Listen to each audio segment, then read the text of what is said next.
नमस्कार दोस्तों, स्वागत है आपका हमारे चैनल पर जहां हम लेकर आते हैं आध्यात्म, योग और ब्रह्मांड के गहरे रहस्यों की बातें। आज के इस वीडियो में हम जानेंगे का असली रहस्य, वो अनंत शक्ति जो हमारे ब्रह्मांड की उत्पत्ति से जुड़ी है। क्या आप जानते हैं कि सिर्फ एक मंत्र नहीं बल्कि जीवन की ऊर्जा और चेतना का मूल स्रोत है। तो चलिए इस दिव्य ध्वनि के गहन वैज्ञानिक, आध्यात्मिक और तांत्रिक पहलुओं को समझते हैं। वीडियो को अंत तक जरूर देखें क्योंकि इसमें छुपा है वो ज्ञान जो आपकी सोच और जीवन दोनों को बदल सकता है। अगर आप नए हैं तो चैनल को सब्सक्राइब करें और बेल आइकॉन दबाना न भूलें ताकि आपको हमारे आने वाले सभी वीडियो सबसे पहले मिल सकें। चलिए शुरू करते हैं का रहस्य। जब सृष्टि का कोई नाम निशान नहीं था, जब समय की रेखा भी अज्ञात थी, जब न तत्व थे, न गति थी, न शब्द था और न ही कोई शून्य की अवधारणा, तब भी एक ध्वनि विद्यमान थी जिसे न कानों से सुना जा सकता था, न जीभ से बोला जा सकता था, न मन से समझा जा सकता था, परंतु जिसे आत्मा अनुभव कर सकती थी। और उसी अनाहत ध्वनि का नाम था। यही वह दिव्य ध्वनि है जिसे वैदिक ऋषियों ने अपनी समाधि में अनुभव किया और जिसे ब्रह्मा ने सृष्टि रचने से पूर्व सुना। यही वह ध्वनि है जो ब्रह्मनाद कहलाती है और इसी से वेदों की उत्पत्ति हुई। पुराणों में वर्णित है कि जब ब्रह्मा जी कमल से उत्पन्न हुए तो वे अंधकार में डूबे हुए थे। दिशा, उद्देश्य और ज्ञान सब अज्ञात था। तब उन्होंने ध्यान किया और तपस्या के दौरान उन्हें एक दिव्य ध्वनि सुनाई दी और उस ध्वनि के प्रभाव से उनके भीतर ज्ञान उत्पन्न हुआ। चारों वेद उनके मुख से प्रकट हुए। तब उन्होंने समझा कि यह ध्वनि स्वयं ब्रह्मा का प्रतिरूप है। यही कारण है कि वेदों के प्रत्येक मंत्र की शुरुआत से होती है, केवल अक्षर नहीं, यह ब्रह्मांड का मूल स्रोत है। इसे प्रणव कहा गया, जिसका अर्थ है जो सर्वत्र नाद रूप में व्याप्त है। ऋग्वेद में कहा गया है कि यह वह नाद है जिससे सूर्य की किरणें उत्पन्न होती हैं और चंद्रमा अपनी शीतलता को बनाए रखता है। वैज्ञानिक रूप से भी देखा गया है कि जब ब्रह्मांड का निर्माण हुआ तो एक विशाल विस्फोट यानी बिग बैंग हुआ और उसी समय एक निरंतर कंपन उत्पन्न हुई जिसे आज भी ब्रह्मांडीय पृष्ठभूमि विकिरण, कॉस्मिक बैकग्राउंड रेडिएशन के रूप में देखा जा सकता है। और वही कंपन आज भी वैज्ञानिक यंत्रों से मापी जा सकती है और उसकी लहरें ठीक वैसे ही कंपन करती हैं जैसे का उच्चारण। इस प्रकार केवल धर्म का विषय नहीं, विज्ञान का भी मूल है। अब से जुड़ी एक और रहस्यमयी कथा सुनिए। एक बार देवताओं और असुरों के बीच समुद्र मंथन हुआ। जब हलाहल विष निकला तो समस्त देवता कांप गए। तब शिव जी ने विष पान कर लिया और अपने कंठ में उसे रोक लिया, जिससे वे नीलकंठ कहलाए। लेकिन इस भयानक प्रक्रिया के दौरान देवताओं ने ध्यान, मंत्र और स्तुति से जो पहला शब्द उच्चारित किया वह था नमः शिवाय, और तभी से यह महामंत्र बना, जिससे न केवल शिव तृप्त हुए बल्कि उनकी ऊर्जा जागृत हुई। इस कथा से स्पष्ट है कि वह बीज मंत्र है जिससे देवताओं की चेतना तक पहुंचा जा सकता है। इसी प्रकार नारद मुनि जब विश्व भ्रमण करते थे तो उनकी वीणा से एक ही स्वर निकलता था, नारायण नारायण, और कहते हैं कि यह स्वर इतना शक्तिशाली था कि जहां भी उसका नाद गूंजता वहां की नकारात्मकता समाप्त हो जाती, देवता प्रकट हो जाते और वातावरण शुद्ध हो जाता। यही की शक्ति है। महाभारत में जब अर्जुन मोहग्रस्त हो गया तब श्री कृष्ण ने गीता के ज्ञान के दौरान उसे समझाया कि स्वयं ईश्वर है हूँ। इतेकाक्षरं ब्रह्मा व्याहन्मामनुस्मरन्, यानी का उच्चारण करते हुए जो मुझे स्मरण करता है वह मुझे प्राप्त करता है। और इससे यह स्पष्ट होता है कि ईश्वर का सजीव प्रतीक है। तंत्र शास्त्र में इसे महामंत्र कहा गया है क्योंकि प्रत्येक मंत्र में इसकी उपस्थिति अनिवार्य है। बिना के कोई भी मंत्र सिद्ध नहीं होता। ध्यान दीजिए, योग दर्शन कहता है तस्य वाचकः प्रणवः, यानी ईश्वर की वाणी है का उच्चारण करते ही मस्तिष्क के भीतर अल्फा वेव्स उत्पन्न होती हैं जो ध्यान, शांति और गहराई की स्थिति को जागृत करती हैं। एक और कथा के अनुसार जब शिव जी ध्यान मग्न होते हैं और उनकी सांसें एक लय में चलती हैं तो ब्रह्मांड में अनाहत नाद गूंजता है जिसे साधक के रूप में सुन सकते हैं। यह ध्वनि हर समय हर कण में उपस्थित है, परंतु केवल शुद्ध, निर्मल और स्थिर मन ही इसे सुन सकता है। इसी कारण योग में इसे तुरीय अवस्था से जोड़ा गया है, जहाँ न विचार होता है, न मन होता है, केवल शुद्ध आत्मा और ब्रह्मा की उपस्थिति होती है। मंडूक्य उपनिषद में को 4 भागों में विभाजित किया गया है। जो जागृत अवस्था को दर्शाता है, जो स्वप्न अवस्था का प्रतीक है, जो सुषुप्ति यानी गहरी निद्रा को दर्शाता है, और चौथा भाग मौन जो तुरीय अवस्था है, जहाँ आत्मा परमात्मा से मिलती है। और यही ब्रह्मज्ञान की चरम सीमा है। कई सिद्ध योगी अपने साधकों को यही सिखाते हैं कि को केवल बोलो नहीं, उसे जियो, उसे सुनो, उसे अपने भीतर महसूस करो। एक बार एक साधक ने अपने गुरु से पूछा, गुरुदेव, क्या मैं ईश्वर को देख सकता हूँ? गुरु ने उत्तर दिया, यदि तुमको सही से सुन सको तो ईश्वर स्वयं को प्रकट करेगा। और वह साधक एकांत में बैठकर वर्षों तक का जाप करता रहा और अंततः एक दिन जब उसका मन, उसकी श्वास और उसका आत्मा एक लय में हो गए तो उसे भीतर से वही ध्वनि सुनाई दी जो सृष्टि की शुरुआत में थी, और उसी क्षण उसे आत्म साक्षात्कार हुआ। इस प्रकार केवल ध्यान का साधन नहीं, आत्मा की मुक्ति का द्वार है। रामायण में भी उल्लेख मिलता है कि जब राम जन्म से पूर्व महाराज दशरथ ने यज्ञ कराया तो आहुतियों के साथ का उच्चारण किया गया, जिससे देवता प्रसन्न हुए और वरदान स्वरूप राम का जन्म हुआ। यही कारण है कि भारतीय संस्कृति में कोई भी कार्य, विवाह, यज्ञ, संस्कार, पूजा बिना के आरंभ नहीं होता, क्योंकि यह वह ध्वनि है जो सृष्टि से भी पहले थी और प्रलय के बाद भी केवल यही शेष रहेगी। ब्रह्मा जी का कमल हो, विष्णु का शेष शयन हो, शिव की समाधि हो या देवी की साधना, हर स्थान पर ही ऊर्जा का स्रोत है। यही कारण है कि तांत्रिक साधनाओं में के स्वर को विशेष महत्व दिया गया है। देवी के बीज मंत्रों जैसे ऐहरी की चामुंडाए विच्चेमे की शक्ति से ही पूरा मंत्र सक्रिय होता है। अब सोचिए, वह ध्वनि जो देवताओं को जागृत करती है, जो तत्वों को गतिशील करती है, जो आत्मा को मुक्त करती है, क्या वह कोई साधारण उच्चारण हो सकता है? नहीं, वह चेतना है जो न केवल ब्रह्मा, विष्णु, महेश को जोड़ती है बल्कि सृष्टि के हर जीव में व्याप्त है। जब बच्चा जन्म लेता है तो उसकी पहली आवाज होती है आ। जब वह रोता है तो उसकी ध्वनि में भी अ, उ और म के कंपन होते हैं, जिससे स्पष्ट होता है कि हमारी आत्मा का सबसे मौलिक उच्चारण है। और मृत्यु के समय जब प्राण निकलते हैं तब भी अंतिम सांसों में वही कंपन होता है, जिससे आत्मा ब्रह्मा की ओर लौटती है। इसलिए केवल जप का विषय नहीं, जीवन और मृत्यु का सेतु है जो आत्मा को परमात्मा से जोड़ता है। अनादि से अनंत तक, पृथ्वी से ब्रह्मा तक, शब्द से मौन तक और शरीर से आत्मा तक यही एक पुल है। यह सरल सा प्रतीक जो हम देखते हैं, उसकी गहराई और रहस्य अनंत है। यह केवल एक शब्द नहीं बल्कि समस्त ब्रह्मांड की उत्पत्ति, संरचना और अंत का सार है।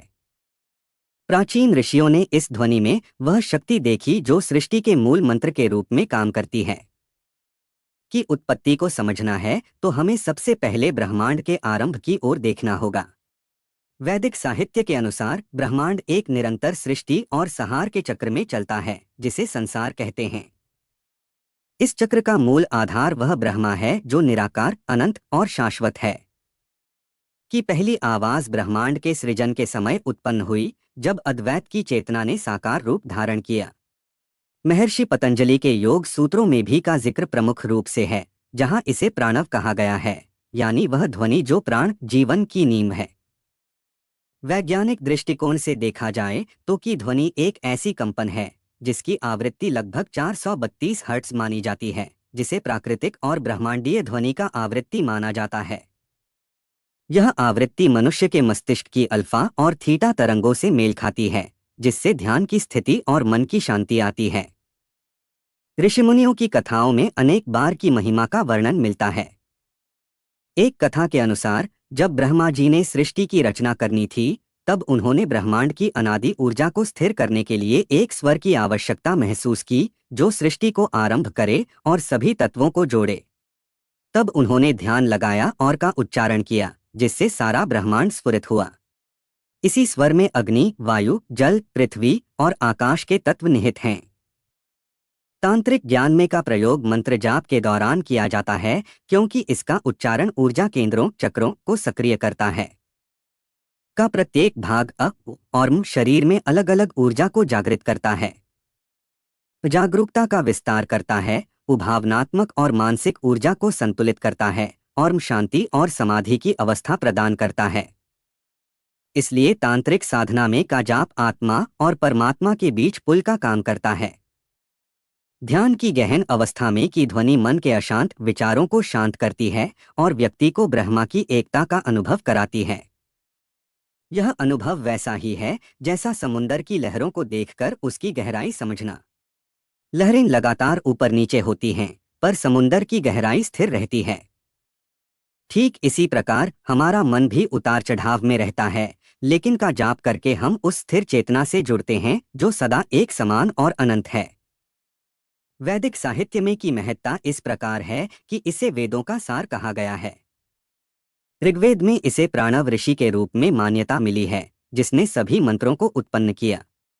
उपनिषदों में इसे ब्रह्मा का प्रतिरूप माना गया है। मांडुक्य उपनिषद में तो पूरा ब्रह्मांड केवल के 4 अवस्थाओं जागृत, स्वप्न, सुषुप्ति और तुरीय के रूप में समझाया गया है। तुरीय अवस्था वह परमानंद की अवस्था है जो सभी सीमाओं से परे है। अन्य धर्मों में भी के समान ऐसी ध्वनियाँ और मंत्र पाए जाते हैं जो ब्रह्मांडीय ऊर्जा को जागृत करते हैं। बौद्ध धर्म में ओम मणि पद्मे हुम मंत्र इसका उदाहरण है, जो करुणा और प्रेम का प्रतीक है। इस प्रकार न केवल हिंदू धर्म का बल्कि समस्त विश्व की आध्यात्मिक ऊर्जा का आधार है। वैज्ञानिक शोध ने भी की ऊर्जा को मापा है। म्यूनिख विश्वविद्यालय के वैज्ञानिकों ने पाया कि का जाप करने से मस्तिष्क में तनाव कम होता है, रक्तचाप नियंत्रित रहता है और शरीर में सकारात्मक ऊर्जा का संचार होता है।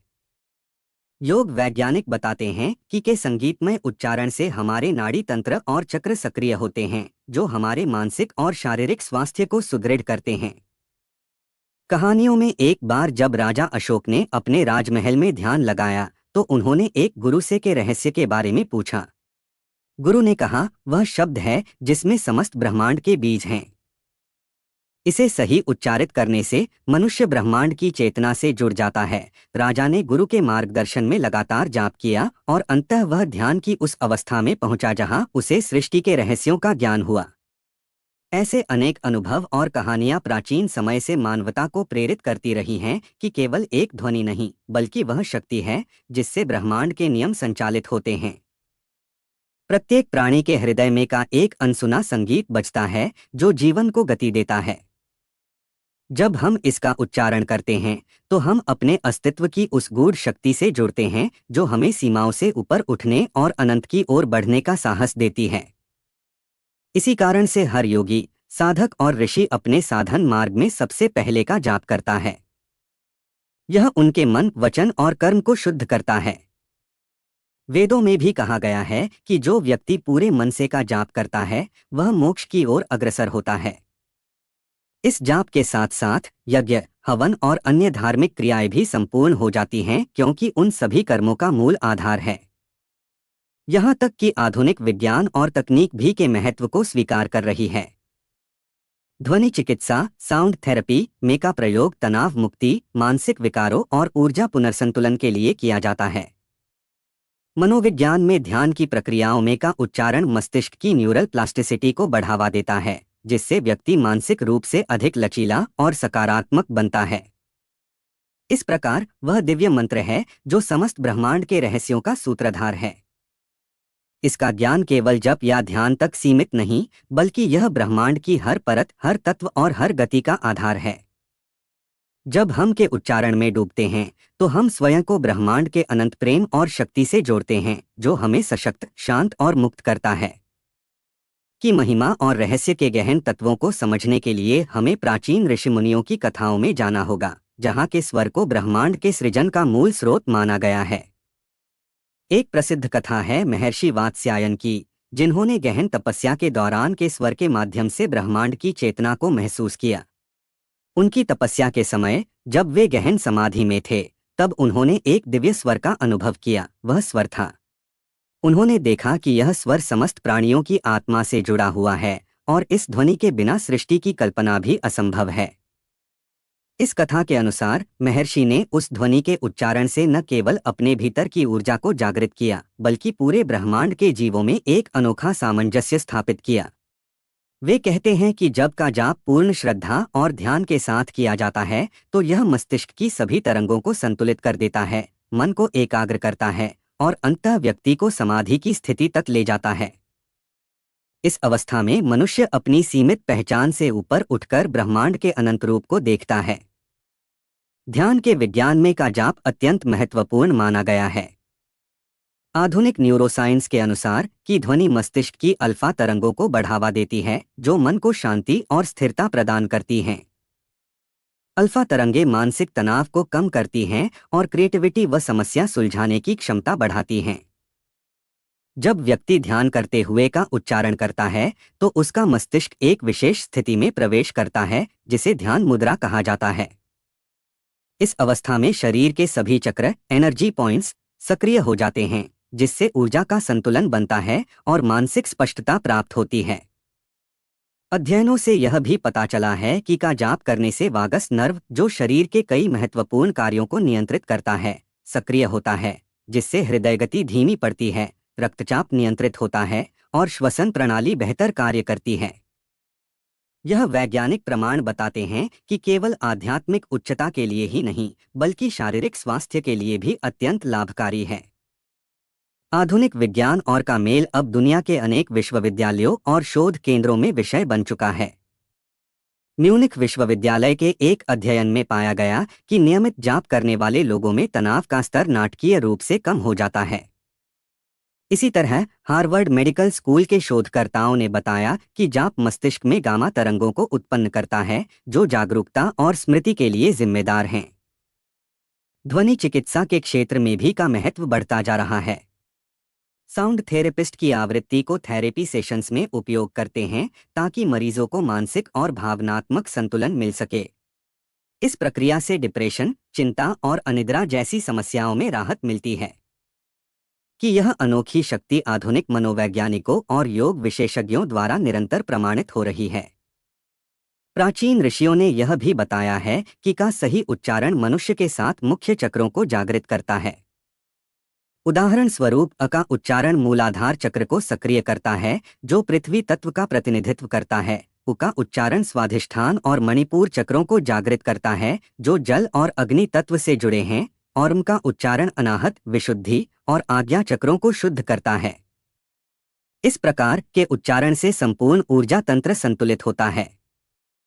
ऋषिमुनियों की इन कथाओं, ध्यान की वैज्ञानिक समझ और आधुनिक शोध के मेल से यह स्पष्ट होता है कि केवल एक धार्मिक या आध्यात्मिक प्रतीक नहीं है, बल्कि यह मानव जीवन और ब्रह्मांड के बीच की गूढ़ कड़ी है।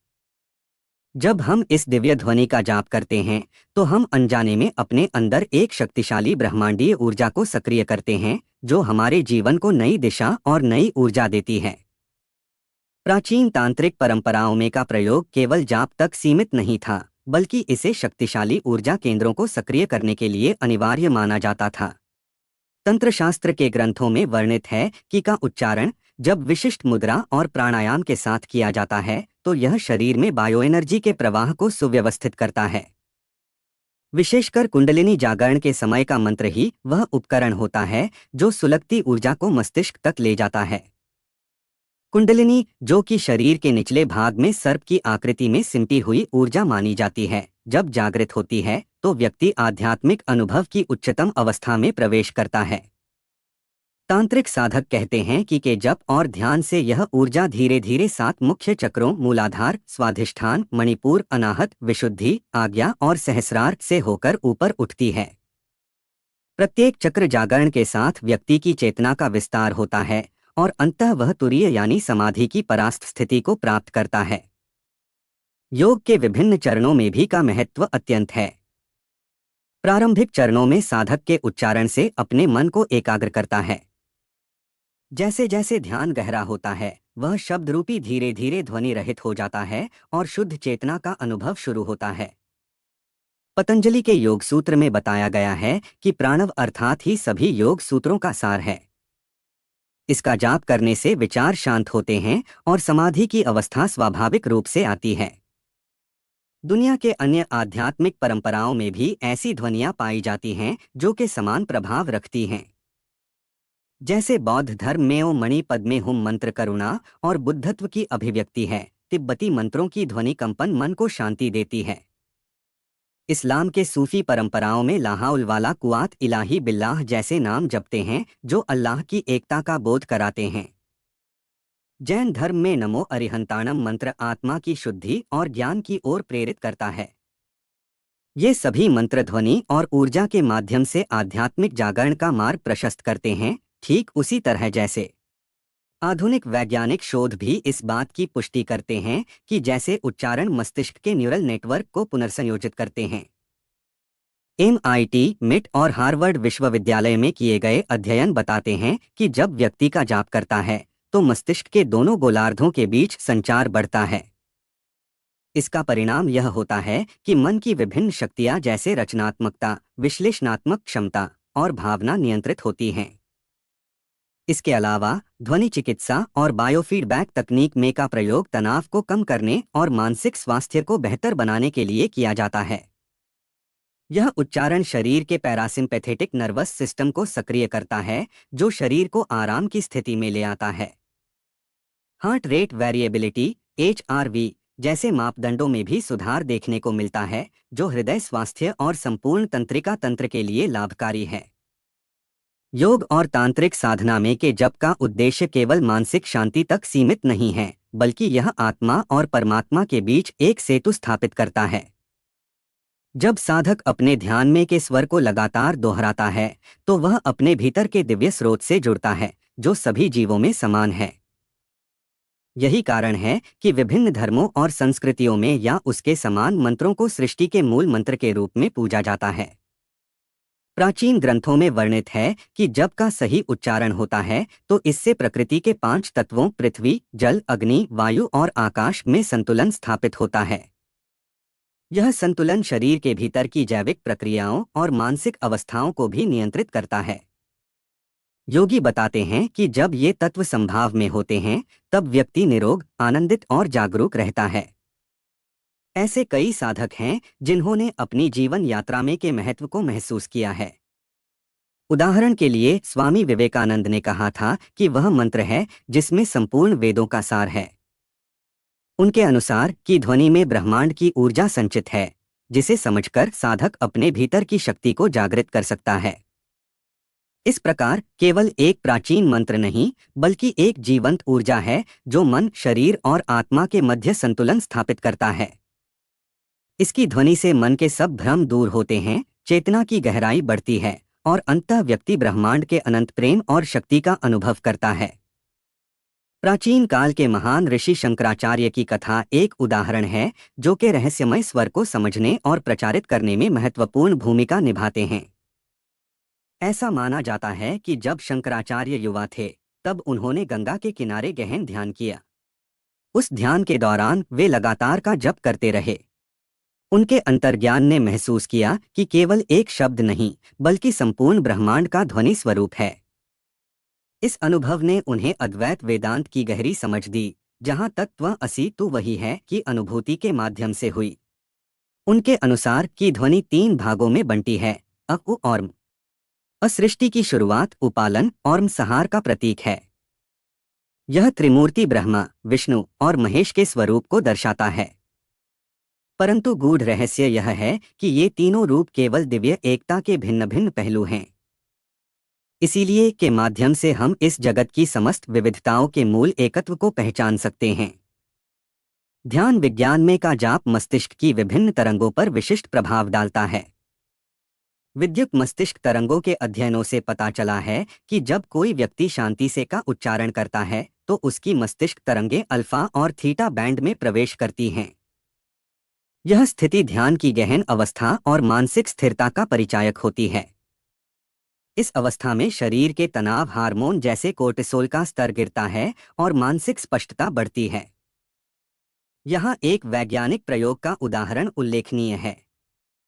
अमेरिका के National Center for Complementary and Integrative Health (NCCIH) में शोधकर्ताओं ने ऐसे व्यक्तियों पर अध्ययन किया जो नियमित रूप से का जप करते थे। परिणामस्वरूप उनके हृदय की धड़कन अधिक स्थिर, तनाव कम और ध्यान की गुणवत्ता बेहतर पाई गई। इससे स्पष्ट होता है कि का जप न केवल आध्यात्मिक बल्कि मानसिक और शारीरिक स्वास्थ्य के लिए भी अत्यंत लाभकारी है। तांत्रिक साधनाओं में का उपयोग विशेष रूप से प्राणायाम और मंत्रोपचार के साथ किया जाता है। जब साधक विशिष्ट मुद्रा, हस्त और श्वास नियंत्रण के साथ का उच्चारण करता है, तो उसके शरीर में प्राणशक्ति का संचार होता है। यह प्राणशक्ति शरीर के नाड़ियों के माध्यम से पूरे तंत्रिका तंत्र को जागृत करती है।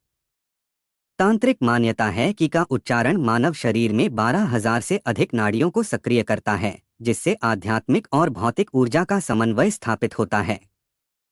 योगशास्त्र में भी की भूमिका अत्यंत महत्वपूर्ण है। जब योगी ध्यान की गहन अवस्था में होता है, तब वह निराधार चित्त की स्थिति प्राप्त करता है, यानी मन की सारी उलझनें समाप्त हो जाती हैं। इस स्थिति में का बिना ध्वनि के भी ध्यान किया जाता है, जिसे मौन मंत्र कहा जाता है। यह स्थिति ब्रह्मा के संपूर्ण एकत्व का अनुभव कराती है। विभिन्न संस्कृतियों की तुलना करें तो चीन की ताओ धर्म में भी ऐसी ध्वनियां पाई जाती हैं जो ऊर्जा के संतुलन के लिए आवश्यक मानी जाती हैं। किया शेंग जैसी ध्वनियां ताओ साधकों द्वारा उच्चारित की जाती हैं, जिनका उद्देश्य शरीर के चक्रों को सक्रिय करना होता है। पश्चिमी संगीत चिकित्सा में ओम जैसी आवृत्तियों का उपयोग ऊर्जा पुनः संतुलन के लिए किया जाता है। अधिक रोचक यह है कि आधुनिक भौतिकी में भी ब्रह्मांड के मूल तत्वों को समझने के लिए ध्वनि तरंगों का प्रयोग किया जाता है। स्ट्रिंग थ्योरी के अनुसार ब्रह्मांड के सभी कण छोटे छोटे कंपन करते हैं, ठीक वैसे ही जैसे कि ध्वनि। यह सिद्धांत बताता है कि सृष्टि के हर तत्व की अपनी एक मूल ध्वनि होती है, जो उसकी पहचान है। के स्वर को इसी ब्रह्मांडीय ध्वनि का एक रूप माना जा सकता है। इस प्रकार का मंत्र प्राचीन ज्ञान, ध्यान की गहनता और आधुनिक विज्ञान के बीच एक सशक्त सेतु है। यह न केवल आध्यात्मिक जागरण का माध्यम है, बल्कि मानसिक और शारीरिक स्वास्थ्य का भी आधार है। तो दोस्तों, ये था का रहस्य, एक ऐसा मंत्र जो हमें हमारे अंदर की अनंत ऊर्जा से जोड़ता है, मन को शांति देता है और ब्रह्मांड के साथ हमारी पहचान कराता है। अगर आपको ये वीडियो पसंद आया हो तो इसे लाइक ज़रूर करें, अपने दोस्तों के साथ शेयर करें और कमेंट में बताएं कि आप और किस विषय पर वीडियो देखना चाहते हैं। हमारे चैनल को सब्सक्राइब करना न भूलें, क्योंकि हम लाते रहते हैं आपके लिए ऐसे ही ज्ञान से भरपूर और प्रेरणादायक वीडियो। धन्यवाद और हमेशा याद रखें कि शक्ति आपके भीतर है, बस उसे जागृत करने की देर है। फिर मिलेंगे एक नए वीडियो के साथ, तब तक के लिए शुभकामनाएं और शांति।